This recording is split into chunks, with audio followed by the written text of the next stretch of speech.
Hey guys, what's up? It's Danielle.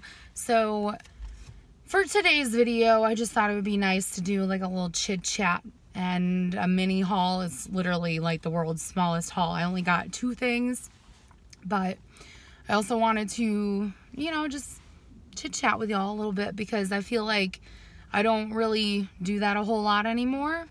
So it's like obviously kind of like a vlog. So the first thing is I have been trying to do this for years, but I finally managed to do my eyebrows with mascara. And I know you guys are probably like, I'm sorry, what? So let me start from the beginning. When I think I was like 6 or 7 years old, Barbie and the Nutcracker came out and I got it as a present for Christmas on DVD. Keep in mind, I still have this DVD because I like to watch the little documentary that is on it. It's called Living a Ballet Dream, something along those lines.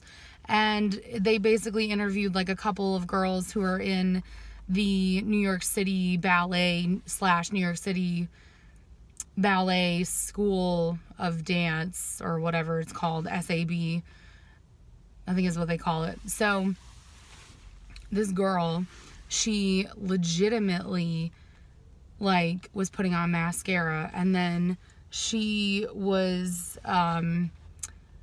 like afterwards she just did her eyebrows with it, and I was like so amazed. So keep in mind, I've tried to do this for a number of years up to this point, but I've never been successful because I was too heavy-handed, or whatever the case may be, and it always looked like I just took some black acrylic paint and just like was like, here I am. So the fact that I was able to do that is quite profound.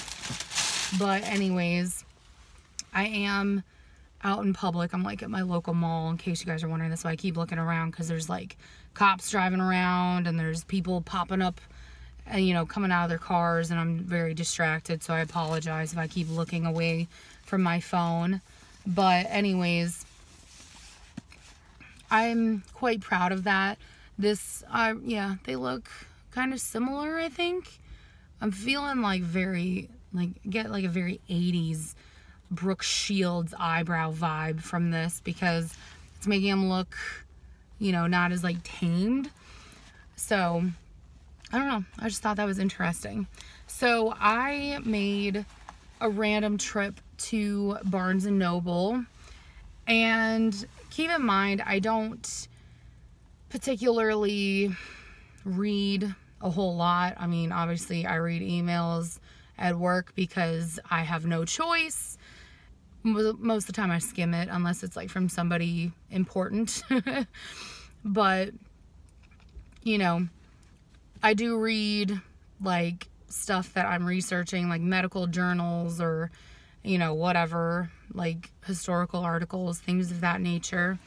But I don't read legitimate books a lot of the time because I am more preoccupied with watching movies and watching documentaries. So I will admit I am pretty terrible in that respect, but it's also because it's very difficult for me to find a book that I can stick with, that I like, and that I'm interested in, and that I'm willing to spend money on.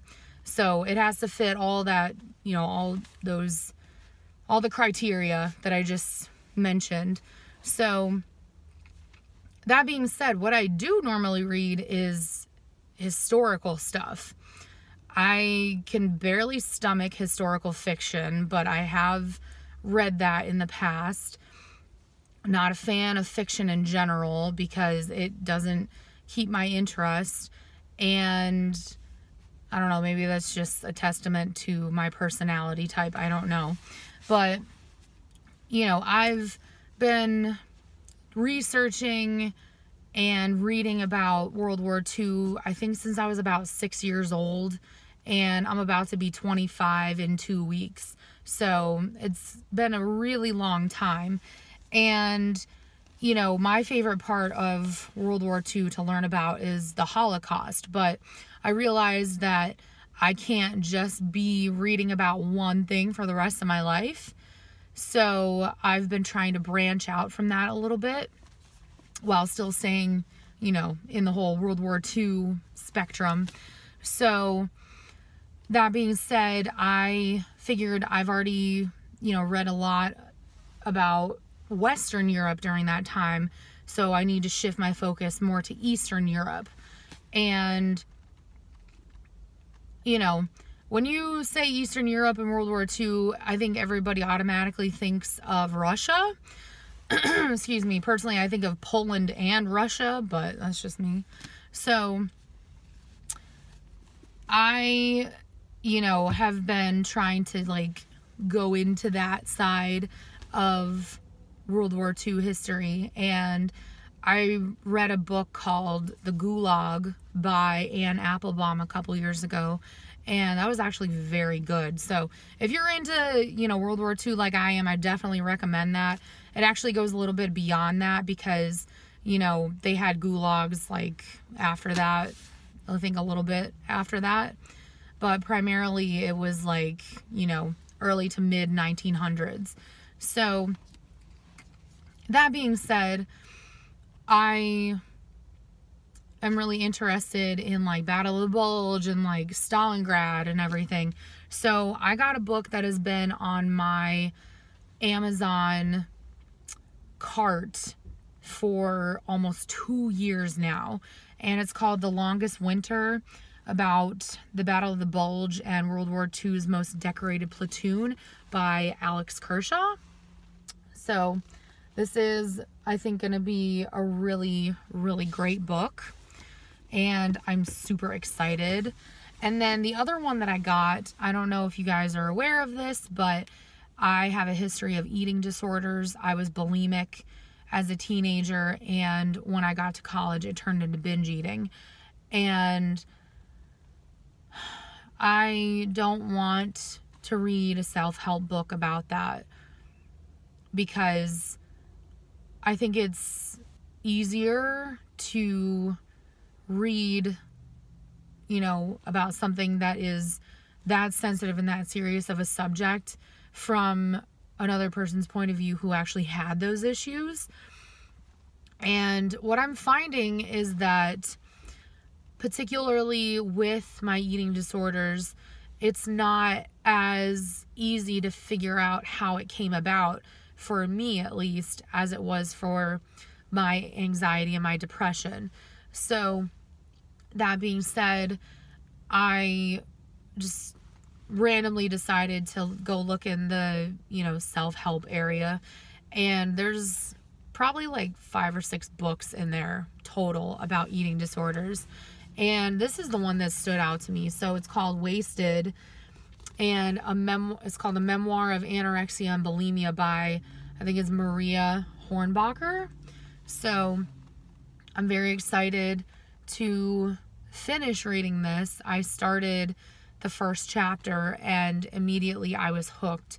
You know, it's from first person point of view, and she talks about how it started and things of that nature.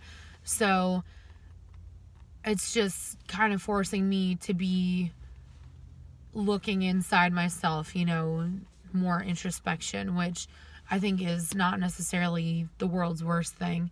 So anyways, I just wanted to share that with you guys because, like I said, I feel like I don't necessarily do like chit chat type videos anymore, and I kind of miss them a little bit.